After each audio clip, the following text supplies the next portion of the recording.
My name's Jeff. So anyway, guys, I can't stay like that. We'll have to sort this out. Right, let's sort that out. We can't stay like that on camera. That's a bit better, isn't it? So, yeah, I've not been on for a few days, and I just thought I'd pop on. You can see I've improved a little bit in how I look, and maybe on how I feel. I come off the IVs on Tuesday. I thought it was Sunday I was coming off, but because of the mess about of not getting my medication on the day because they couldn't get the needle in, and then having a day dose, explaining I took a bang on the port, and then stopping treatment. That one day tied me into Tuesday coming off, which I probably need the full dose anyway, because I've only started picking up the last couple of days. I still had chest pain, and today that's not been as bad. But one thing's been mad about this treatment is my stomach has been the worst it's been since I've been on treatment. It's been terrible. So I don't know if that's down to the medication, down to the infection as well, or what the bloody hell it is, but it's doing my head in. I've just had a chicken kebab there, and I only had garlic mayo. Can't say it's the like spices or anything like that. And my stomach's been making the the weirdest noises. So I just can't wait to get off this medication now because it's doing me head in. Still got the needle in. What I've got here now is a line, but they've made these lines longer. As you can see, it goes quite long. It used to only come to about here, and what you find out is that the nurses are struggling to get close, and then you're almost up at the nurse's face. So yeah, they've made them a bit longer, which is a bit more ideal, but because it's longer comes more danger. So like with women, they've got a bra so they can hide the line in the bra, but a male doesn't. So if he's doing day-to-day duties, it's probably best getting some of that medicine tape and taping it up here, because I nearly pulled it out. What I did as well, I had my headphones in, these new headphones I bought, and I thought I was pulling the headphones down, and I was actually pulling this. I nearly pulled my needle out. So it's doing my head in. I just can't wait to get a bit of normality back to my life now and get off these meds. It's gone pretty fast, being honest. It's gone faster than normal, and that's probably because I had a lot of procedures to deal with, going to hospitals here and there, doing a breathing test while I had an infection, going with shorter trial gentamicin. It's been one of the fastest treatments, but because I'm close to the end, I just want it to be done, and that's how you get regardless on how you feel. All right, Khan. 6 is real. What is 6, mate? The number 6, yeah, the number 6 is real. You're right there, brother. But yeah, I'm not feeling too bad. Yo, hello there, Mawin, Deborah, where you from? Yo, hello Karim. Whoa, everybody popping in, come in. Yo, France, salute you in France. We're from the UK, Manchester. We're talking about a lung condition called bronchiectasis, but we talk about anything. You can pop something up in the comments. I'll talk about it. Rest in peace, Fat Man Scoop. The guy died in stage. If 6 is the real, then what is 69? Now that is a great question. You're probably best asking that to a mathematician. I ain't got a fucking clue what 69 is. It's been that long. You got about 1969 a year. It was a great year. Yeah, so the Frenchies are in. Any Italians in the building?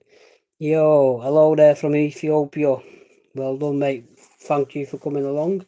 But yeah, just talk about my lung disease, really, guys, because a lot of lung disease, not lung disease, but a lot of diseases or conditions, if you don't visibly see it, such as say someone who's had an amputated leg or they're in a wheelchair, you don't see them as poorly. You just see this person who looks well. So we're standing up for people who are actually poorly, and we're giving them a voice. Just because it's not visible and we don't see the impairment, we still know they've got problems in the lungs. Yeah, I've had it all my life. I can't. It's not my fault. I've got good genetics and I look well. You know what I mean? But yeah, where we got this guy from, James Smith? You from the UK? Go on, mate. Keep punching there, lad. Keep punching. Yeah, Crohn's. Crohn's is a very tricky condition. I thought I had it at one time there, James Smith. I went through all the testing and that's celiac disease, and it come back negative. And he said, I've just got IBS. And I said, if this is IBS, then God knows what Crohn's feels like. But yeah, all right, Jensen, welcome to the channel, mate. So what's everyone doing? It is weekend. I'm ready to get my head down to sleep. I've got my medication tomorrow, and the nurses come out any time between 8 a.m. till about 11, and then they come any time between 4 to 10 o'clock at night, and I have to do that uh, for 2 weeks every three months, that cycle. So everyone's got Jesus Christ as the Lord, absolutely, mate. Without Jesus Christ in your life, nothing can be done. If anyone's going through hardship, some people run to doctors, some people run for psychology. But when I was at my lowest, I rang a number called Samaritans in the UK, which is basically, it's that helpline if you're feeling suicidal or you're feeling down, if you're waiting for a referral to speak to a mental health team. And I rang them twice and they did help. I'm not going to lie, they did help. But what it took for me is to actually get on my knees, say a prayer to Jesus, and just let it all out. And sometimes we run to doctors when we really need to run to the Almighty. So, all right there, Vicky, welcome to the channel. That's my moderator there. She also has bronchiectasis. So, yeah, Jesus is the only way. That's what I've got there. If you can see, it says Jesus on there, and we've got the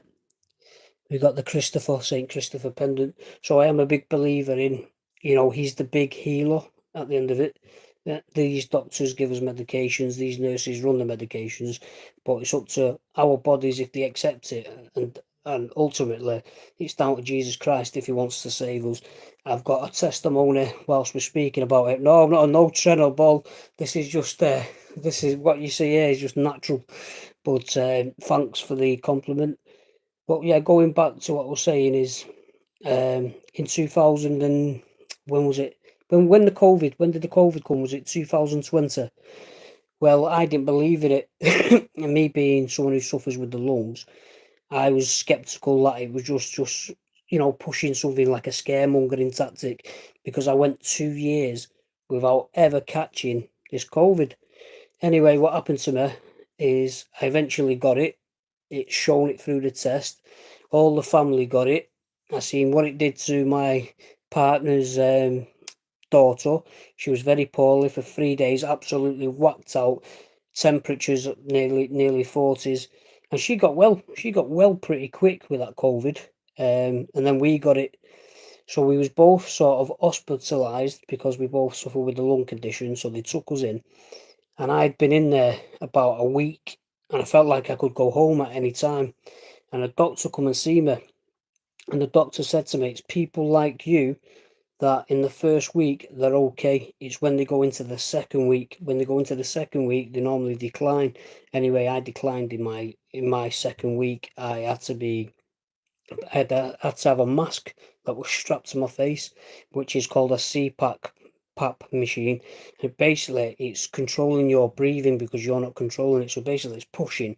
Imagine being on a ride in Blackpool or in a car with the windows down at some volume speed you're going past. So this is blowing air in your face and you have no control. You can't take the mask off because it's tightened like Hannibal Lecter. You just can't take it off. And then what they do, they feed the oxygen through that. So you're getting oxygen and you're getting this air blown at you. And there's different levels. For it to really work, you need to push the levels up. And when I first went on it, I was nearly tapping out, thinking, I can't do this, I can't do this. Someone said, just stay with it, stay with it.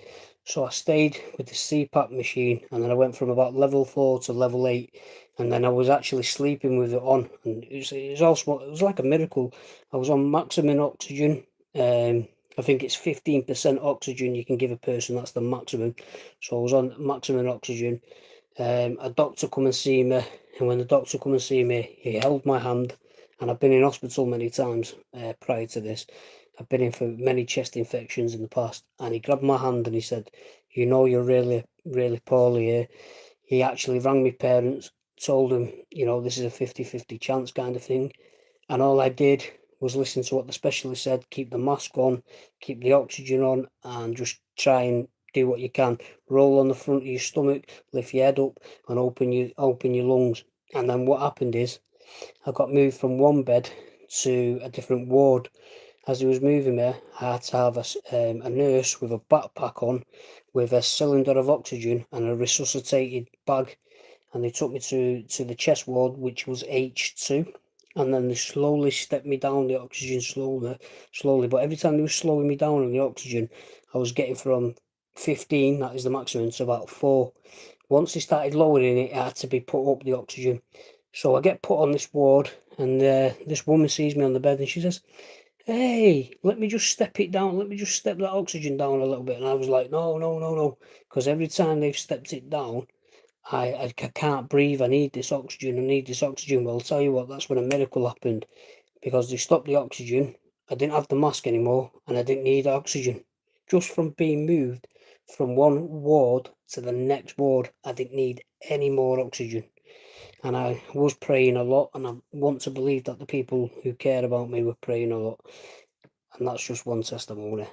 But I'm going to go, because I'm not too sure if I lost all my viewers boring you to sleep. But that wasn't my intentions. I just thought I'd tell you, a little bit of a testimony out there. But yeah, there's many others. There's many other testimonies. But I think that one really proved to me that someone has got your back. Yeah, don't ever think just because you can't see this person, because in life you'll feel like everyone who cares about you have got your back, and this is not always the case. So when you don't feel like there's someone there, believe me, there's either family members or someone or a guardian angel or Jesus Christ himself there, and he will not let you go out just the way you think it's going. He has bigger plans for you. Trust me. If I've survived pneumonia, gone to 7 stone, if I've survived COVID from maximum oxygen, and I'm just your average Joe, yeah, I've done me good in life, I've done me bad in life. If he's going to save a person like me, trust me, have faith, and he could save either a relative or yourself. Just have faith, yeah. Take care, guys.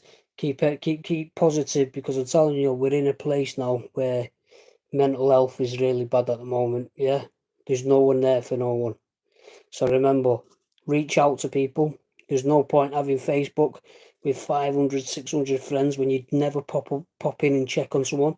If you see that strange post on your news feed, maybe reach out to a person, yeah, because that person there might be the only ears that could save a life. And I'll tell you that from the bottom of my heart, how low I've been.